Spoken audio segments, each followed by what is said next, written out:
Hey y'all, this is Amy, founder of the Dog Guide San Antonio, and I am here with our guest trainer, Stephanie Garza, today. Thank you so much for being here, Stephanie. Oh, always my Okay, pleasure.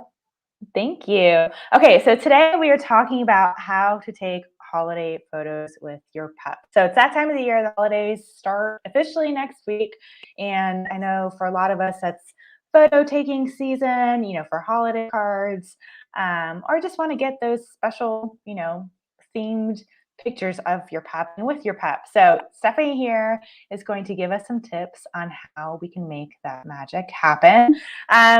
Okay, so we have an article that you wrote for us previously that had some great tips on there, and I thought we could just go through them. So do you want to start off, or I can lead us through the tips that you had down there for us? Yeah, lead us through some of those tips and we'll talk about Sure. them. So the number one you said is teaching the pose. So I guess this really requires kind of having a vision for what you want the photo to include of your dog. So tell us Yeah, about teaching a pose to your dog.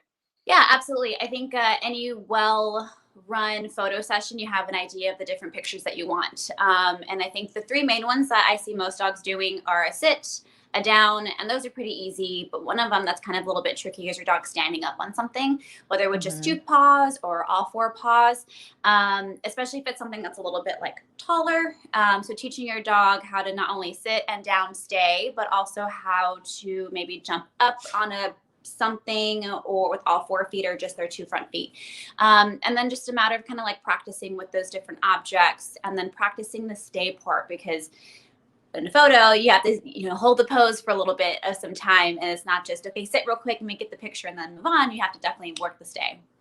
Yeah, yeah. So sitting down, yeah, are definitely a little more natural, I think, to be able to teach a dog. How would you go about breaking down the steps to helping them learn, I guess, a stand, or what would you call that, where they are, like on an item or halfway up, halfway down? Yeah, for me and my guys, it's called pause up. So I tap on something and they get up on something. And at first, you Hmm. want to start off with something really short. So maybe like a small book or a stack of books. Be careful with stack of books because those might slide around as your dog gets on. I also use like a turned over like food bowl. So that one also might be a little bit weird if your dog doesn't like the sound of their nails on the stainless steel bowl. But basically, Hmm. find a small platform. And then with the treat, you're just going to lower it from your dog's nose up over in front of to just encourage your dog to stand or at least touch their paw up onto something. If your dog's kind of nervous about stepping up onto something, start off super easy. So even if their foot like grazes the top of the object, treat that, and eventually keep asking for a little bit more until you get a full paw, until you get two paws, and then all four paws. So it's just a matter of kind of encouraging them to get on.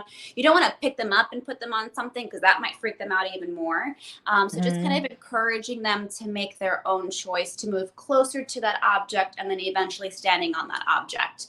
With time, as your dog gains more confidence, you can start finding things that are bigger and bigger for them to stand up on.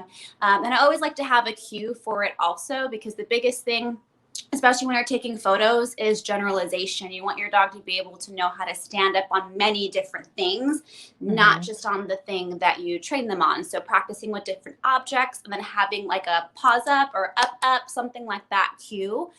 So that way when you're having an object that maybe you've never practiced before because the photographer brought something cute, or you're taking pictures outside and you're like, oh, this is a really cute, I don't know, stump or something. You can give them that cue and your dog's like, I know exactly what to do here.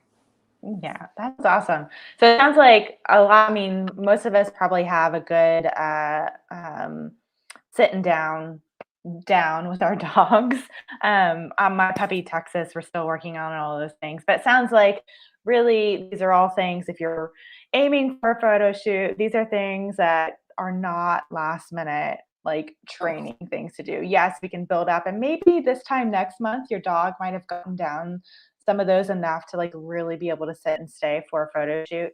But definitely something to build up over time rather yeah. than to expect our dogs to get it like super quick. Yeah. Um, all right, so teaching the pose. Now, teaching the stay goes with that. So it's one thing Yeah. for a dog to get in that. How do we help them stay in that pose that we want them to be in? Yeah. So when we're working on any sort of stay, whether it's a sit stay, a down stay, a pose that they're holding, or even like a place bed stay, go to your bed and stay there. Hmm. There's 3 Ds that we want to work on and proof. and then continue to progress from there. The first one is duration. How long can your dog hold the position for? The second one is distance. How far away can you move from your dog while you hold the position? And this one's not too important because in your pictures, maybe you're standing next to them. But of course, if you're just getting a picture with just your dog, distance is important. And then distraction, what sorts of things can be going on while your dog holds that position? So the first thing that we want to work on is simply duration. So you want to treat for short intermittent intervals of time. So basically what that means is you ask your dog for the position, maybe you go ahead and treat them initially getting into the position, and then you want to slowly treat them for short amounts of time for them remaining in the position.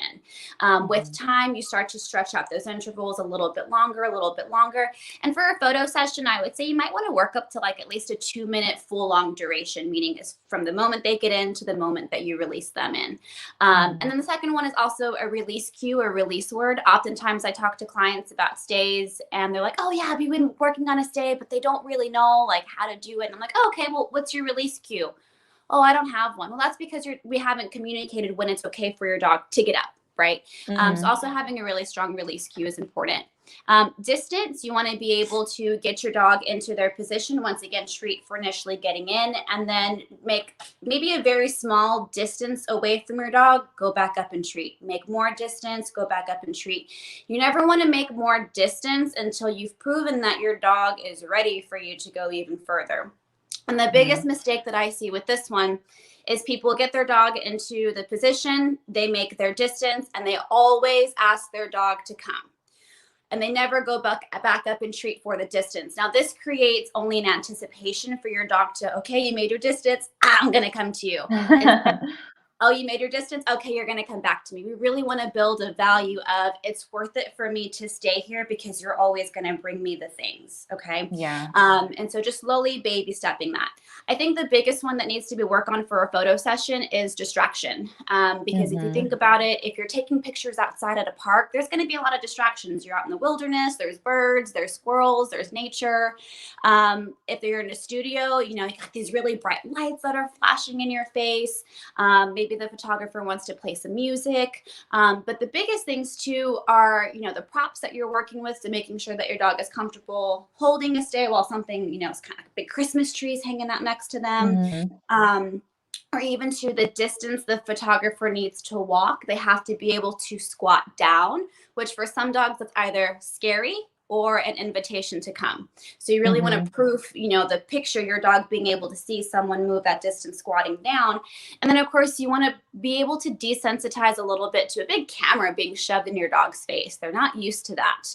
I know not everyone has, you know, those fancy DSLR cameras that photographers use, but pick up, you know, something bulky around, something, you know, big and black, just shove it in your dog's face a little bit to kind of prepare for having something like that in front of your dog.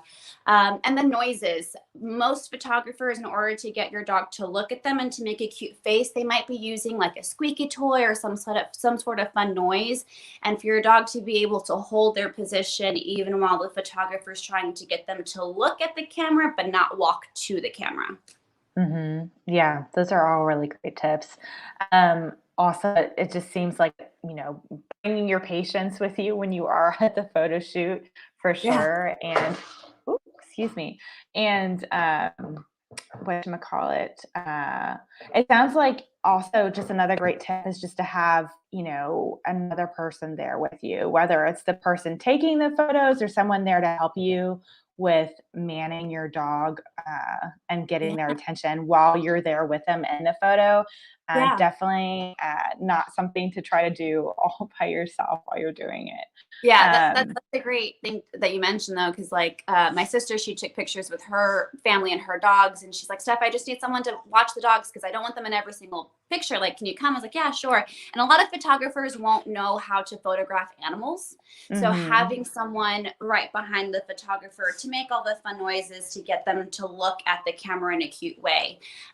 We also do at Pup Pup, we do a wedding taxi service. So I'll pick up the dogs and take them to the wedding venue so they can get good pictures. And, you know, a lot of those photographers are fantastic, but they're focused on the bride and the groom, you know, making sure that someone's focusing on what your dog looks like. So then afterwards, when you get your pictures, you're like, oh, the family looks good, but the dog looks like a derp. Yeah, that's funny. Okay, so we talked about teaching the pose, teaching the stay, and then practicing the stay. So tell us about practicing all of this together and how often and how long is too long to be practicing any of these skills. Yeah, I think once you've taught the skill, it then becomes something you do in your everyday life. So when you're just teaching the skill to begin with, I tell clients work for 3 to 5 minutes, if even that. You want to keep it short. You want to keep it fun. The worst thing that we can do when we're working on a progressive behavior, behavior that gets bigger and better, and you have to work through lots of different steps, is to become a greedy trainer. And so you don't want to like meet a goal and, oh, that was really cool, let's keep going, because that can only Hmm. sometimes that could build frustration for your dog because here we go again, they're pulling out the treat pouch, now I really have to work. So keep it short and fun, no more than 3 to 5 minutes. I tell people even just do a couple of reps, 2 to 3 reps, and just let it be done. But once your dog has a good stay, utilize that in different real life events. So doing sit Hmm. stays before you go out the front door, doing sit stays before you put food down. That helps you to maintain the behavior without having to work really hard and doing a whole bunch of reps. When you guys Hmm. go out on your walk, do a quick little sit stay, down stay for maybe 15 seconds or so right before you cross the street, or every fourth driveway or something like that, just to make sure that you're just kind of working on it a little bit all the time. But any training session, no matter what you're teaching, should be always super short. Awesome. Great to know that. All right. I thought we could bring on some pictures of some cute holiday photos of dogs Yay. and talk about maybe some of the things that go into each of these poses. So let me see Yeah. about sharing my screen and we'll bring some up. All right, let me open this up here. Okay, so we have this cute little guy. He's obviously not outside. He's in a studio setup and not with his owner. So tell me what you see would need to go into being able to get this photo. Yeah, so this one's definitely a lot of your dog being able to hold the position when you're not close by. Obviously, unless you have a really great photographer that can Photoshop your hands out, this dog's doing a really nice day. The other thing that's going on here is he's wearing clothes, and Yes. especially a hat.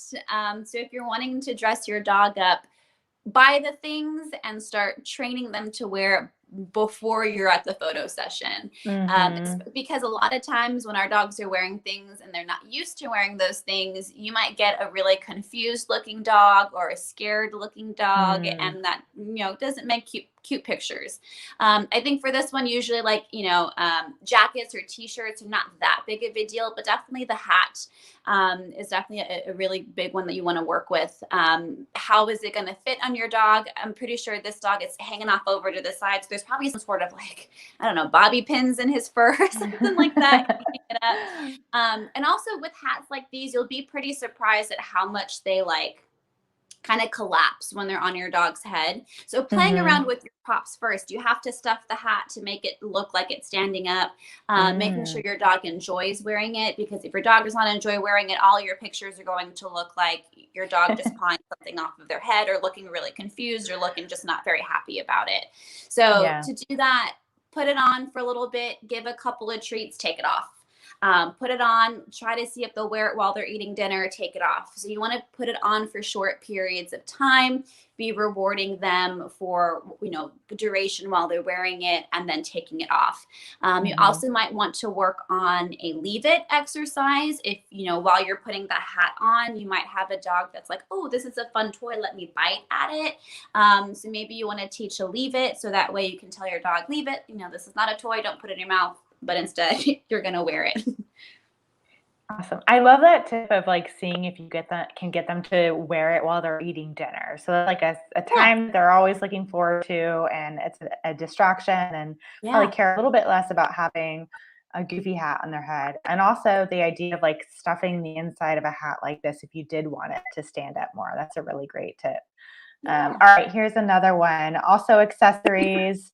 But now there's two dogs. So any tips on getting multiple dogs to take Yeah. photos together? typically if it's the everyday person, it's probably dogs who know each other that are part of Sure. your family. You definitely get kind of next level dogs who have all their dog friends and they take group photos together. But what are some of your tips on getting multiple dogs in the photo together? Yeah, so first is doing the training separately, making sure that everyone individually knows their sits, their downs, their poses, and everyone knows their stays. Because if they can't do it Mhm. alone, there's no way in heck they're going to be able to do it together. And then Yeah. once they are good at it, is then to start posing them together. The biggest thing, I have two schnauzers, and I love Mhm. taking pictures with them. The hardest thing that I find is being able to place them close to one another. So I Mm. ask for sit, and I get some beautiful sit stays, but one's like this and one's way over here. And I'm like, no, guys, put it in, guys. So maybe sometimes practicing like having them sit closer to one another. Mhm. Um, I think also a handling issue or a handling exercise might be really good, to where you are, physically moving and manipulating your dog, but also still rewarding them for going through that experience. Because some dogs may Mhm. not like to be physically manhandled. I think Mhm. this would be easier for smaller dogs and bigger dogs. But it's definitely a training level, so being able for them to hold these things together. Now you got to work with two different dogs on different props. And I think for two dogs, or multiple dogs, it's usually a proximity issue that you're having to work with. And then also, once again, what poses do you want? Typically, when I ask my dogs for something like a sit or a down, Rishi's better at doing a down and Sully is better at a sit. So this would be typically the picture that I get. But do you want both of your dogs to do a down? Because then you got to really differentiate for your dog. I'm going to ask you to sit, but I'm going to ask you to down. And so for them to be able Mhm. to listen to cues that you're giving to just them and not listening to Mhm. the cues that you're giving the other dog. Yeah, And then, that's a next yeah, level of challenge there. yeah. So, listen to my sit, but don't listen to my down that I'm telling the other kiddo. But also, it's not a shame in the game of luring your dog into those positions. Whenever I'm, working with two dogs with my guys in a photo shoot, there's lots of treats involved in between the pictures and, Mhm. you got to you got to pay the talent. For working. Yes. Fortunately, it's in treats, so that's helpful. Yeah. Also, probably not getting too I mean, yes, like, you could get really prescriptive with the exact poses you want your dogs in, but I think, yeah, the proximity, I can definitely relate to that, like, trying to get 2 dogs in one photo. Once you Mhm. get them there, kinda like whatever they're willing to do as long as they're staying, Yeah. can be a compromise as well, so all right, here's another one. They're, facing away and looking back. So that's a whole nother situation there. Any tips for Yeah. a pose like this in particular? Yeah, I love this pose because oftentimes when our dogs are wearing things, the stuff's on the back, right? Yeah, yeah, that's a good point. To get good bandana pictures. Like with my guys, whenever I have bandana pictures, I can't shoot from the front because they have their beards. So whatever Mhm. the bandana says, it's completely covered by their beard. So I usually kind of tuck it over to the side and I try to get like a side angle. Mhm. But this is a really good sit stay. One, you also have to be able to move 180 away from your dog. So if you think about it, the majority of your sits are happening with you and your dog right in front of one another and you guys Mhm. facing each other. The moment that you move over to the back, all bets are off sometimes. So you really want to prove being able to move to the back of your dog because Mhm. typically at this point your dog wants to get up and move. Um, Yeah. the second thing too is being able to have maybe a look or a focus cue that always teaches your dog just look up at my face, look up at my face, and Mhm. then you want to combine those two things together, so the sit stay with the look up. Because what you wouldn't want to do is when you do turn and look at me is to get up and turn your body. Mhm. So once again, it's teaching kind of two different behaviors and then kind of combining them in together. And I'm also wondering too is like how quickly this picture was taken because sometimes it's like you get the one shot, you make the noise, the dog Yes. looks really quickly, and boom, you get that one shot. Lucky. But these two look pretty well trained, and I'm pretty sure they held that pose for a little while.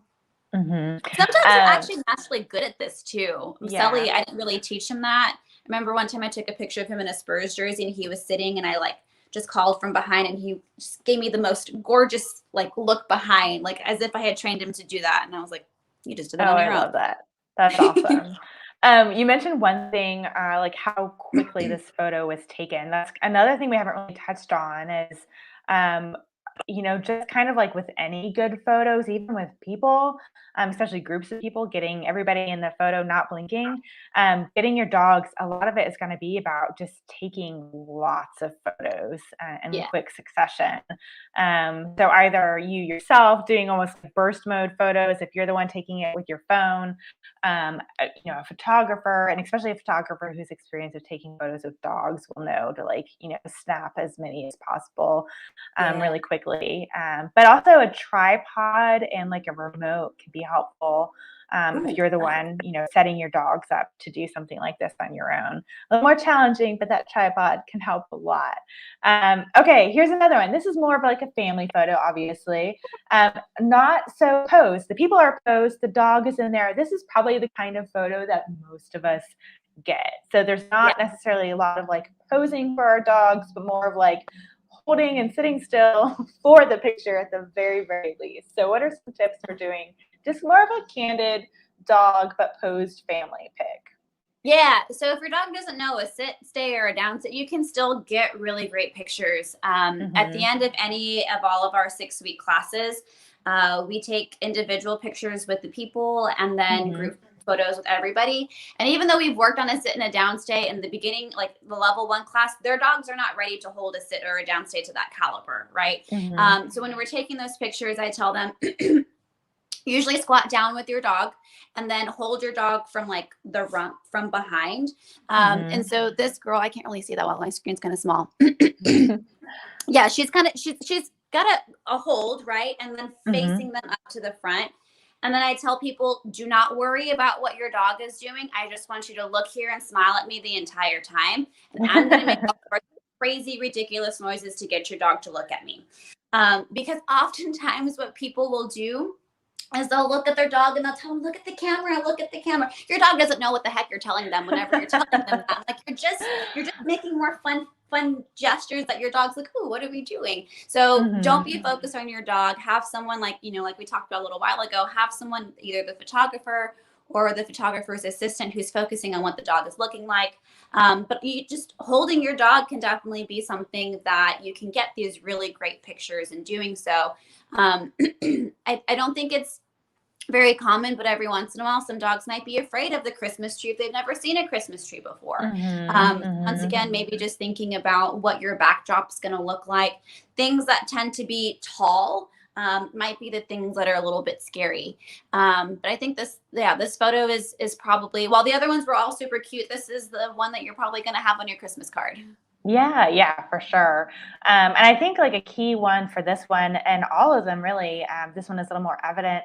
I've done historically a lot of phone photography stuff, and natural lighting does wonders. If you can get your dog or your family pic with your dog and natural lighting, that will do amazing things for your photo as well. And yes, I love your tip on just like making sure you're aware that you're looking at the camera too when you're the one taking family photos with your dog. You're So part of you don't want to forget that. I guess a last question I'll ask, you mentioned like maybe if a photographer is there, they might have like some, tools that they might use other than treats, obviously. Are there any other tools or supplies that if you're the one taking photos of your dog or with your dog that you would recommend having on hand during the photo shoot? Yeah, absolutely. I think depending on how long your photo shoot is and how much you're going to be doing, if you have a family, maybe you're doing poses with the family, but not the dog. And then sometimes the dog's worked in. Maybe having some sort of long lasting chew for in between the takes that the dog is going to be in. Hopefully this isn't a stressful situation for your dog, but some dogs can be pretty stressed out during photo shoots because it's so unnatural for them. So one, they're good babysitters to entertain your dog in between takes, but also they're good stress relievers as well.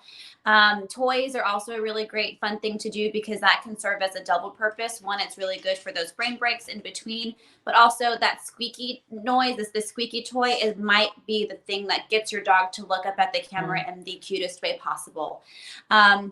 Of course, treats, making sure that you're paying your dog off for, you know, the hard work that they're doing and for handling all the commotion of what's going on. Taking water bowls is going to be really important too. Whenever I take my dogs for photo shoots, I also have to take a towel, because as soon as my dogs drink water, because they have beards, they now look like Squidward. Have these like dreads hanging, so to get it together. Trying to think of what else I might take on a photo shoot. Yeah, that's pretty much it. Water, treats, long-lasting chews, and just taking lots of breaks with your dogs too, especially if it's going to be like a, you know, a longer photo session. Yeah, not trying to do a marathon with your dog while you're doing that. That definitely makes a huge difference. All right, I'm going to stop sharing that. All righty, I think that's about it for today. So thank you so much, Stephanie, for sharing all of those tips so that we can all work on getting fun holiday photos of and with our doggos. Guys, if you tuned into this, watching the replay, thanks so much for watching. Let us know what tips resonated with you the most. Tag us in your holiday photos on Instagram, Dog Friendly SA, or share them in the comments below the video that you just watched. And stay tuned next month for our next Trainer Tip Tuesday. And thank you so much, Stephanie, for being here. I really appreciate you sharing all of your wisdom with us when it comes to training our pups. So see you guys next time. Thank y'all.